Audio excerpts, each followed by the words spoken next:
Gone are the days of over editing on YouTube. Right now, what is working is honestly more authentic content, kind of like this. There was a time on YouTube where it was kind of the Mr. Beastification of YouTube, and it was over editing, multiple cuts, put some B-roll, bam, bam, bam, bam. No moments of every single moment in this video had to be impactful. And there was no breaks, no nothing, not even breathing. That kind of content still works, of course. There are still very successful channels that are doing that kind of over editing style, if you will. However, there is a new pocket that is opening up. It's essentially authentic content that is specifically catered towards an extremely niche audience. What does that mean? Before, when the algorithm was less like AI driven and less specific to personas, if you will, a lot of the algorithms now work where it's personas, or at least they're trying to move in that direction. It was more about, you'd get thrown in there and you just had to keep retention. Watch time was the most important thing, basically. But now I've started to notice a lot of even bigger channels like Alex Hormozy just making these channels where they're lower editing, just yapping about a topic, and the topic is really the most important thing that they're doing is whatever they're talking about. I've actually been running this experiment on this channel. On this channel, I talk about content, what you should do as a business owner, my life as a video film person. It's really difficult to create the amount of volume that you need to kind of show up in the algorithm for all these different topics, right? So I was like, let me try an experiment for 30 days. I'm just going to upload every single day. Some of the videos will be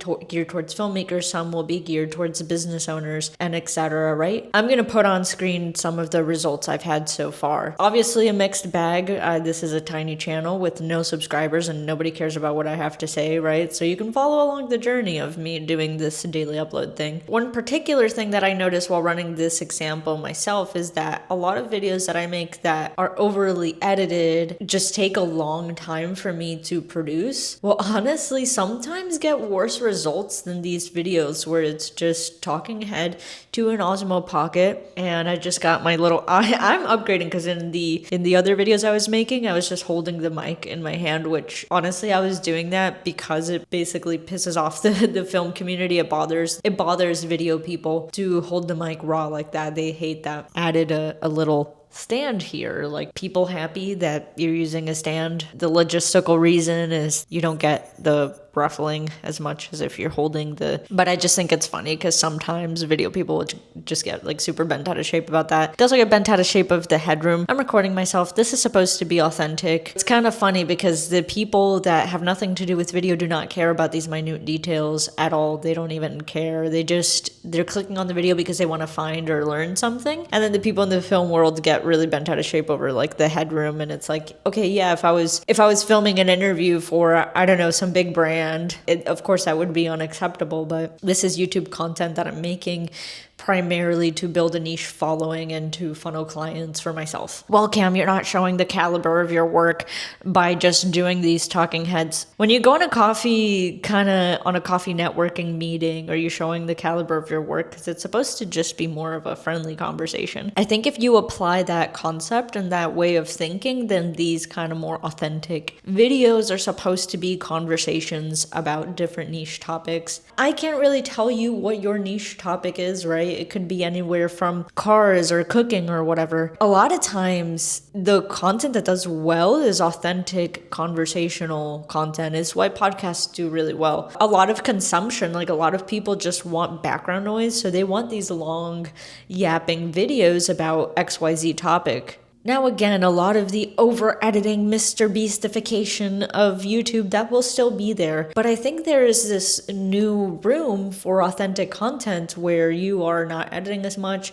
It's more drawn out, it's more conversational, it's maybe even less B-roll, less things, no stock footage of a guy going or whatever. Like, when you're watching these overly produced videos, like they gotta fill the time and they gotta cut to stuff, so they'll just add really weird stock footage and things where a lot of times it's not necessary. I started to think too about my own viewing habits, and a lot of times I'm viewing YouTube I might have a little ADHD, right? But I'll be working on something. Let's say I'm editing, I'm replying to client emails, I'm even gaming sometimes. If it's a really chill game, something like World of Warcraft, retail specifically, a lot of times on my second monitor, I'll be playing a video. The kind of videos that I'm drawn to in this scenario, which I think a lot of people consume content in this way, is long talking about a topic, whatever I'm trying to learn about. The other day I went down a rabbit hole of like, I know a guy in video who like transitioned now to selling life insurance or something, and I was like, is that lucrative? Because I'm very invested in business and I love listening and learning about different businesses, right? And so I'm going down a rabbit hole of like what it's like to sell life insurance or whatever, and I'm finding these niche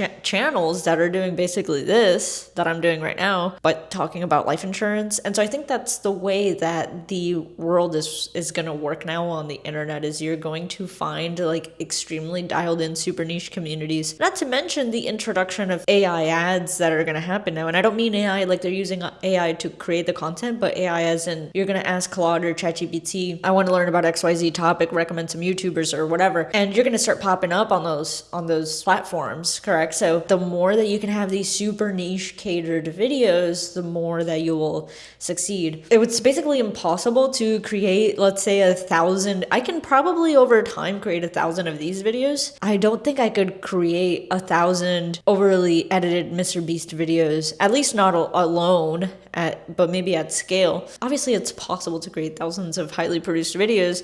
The scope expands so much more outside of yourself. You would need editors. You would need potentially multiple camera operators. You would maybe even need researchers. Like the scope just gets out of control. And so there's channels that are able to accomplish that, obviously. I've worked for some of them in their crews, and I've worked for very large channels and filmed content for them. These kind of super convoluted channels, they have large teams. So this new wave of authentic content is going to open doors, smaller randos basically, to be a voice in a space and to show up in a space and to generate leads for themselves. Here, another example of a channel I found is this guy called Finance with Nick.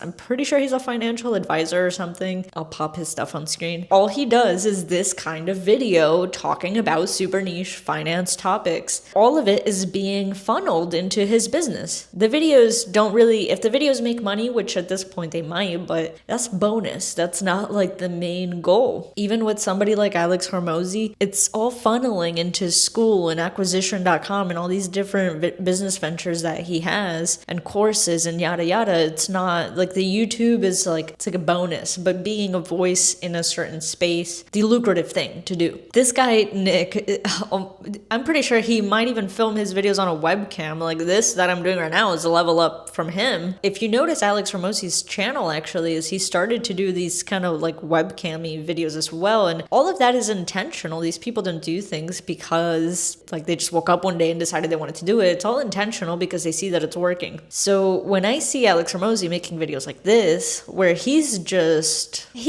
always has this aura of like being casual, right? But even more casual than that, this guy has all the equipment, this guy has all the lights and the crew, and he probably doesn't need to film or edit any of this stuff himself. He has crews. He's making this authentic content. That means we're kind of moving in that direction. I was also listening to the Think Media podcast, and he was talking specifically about we're moving towards this kind of like interest era, hyper-focused niche content, basically. Ads, like meta ads, work pretty similar as well, where you're targeting specific personas now. So you don't target moms, you target single moms.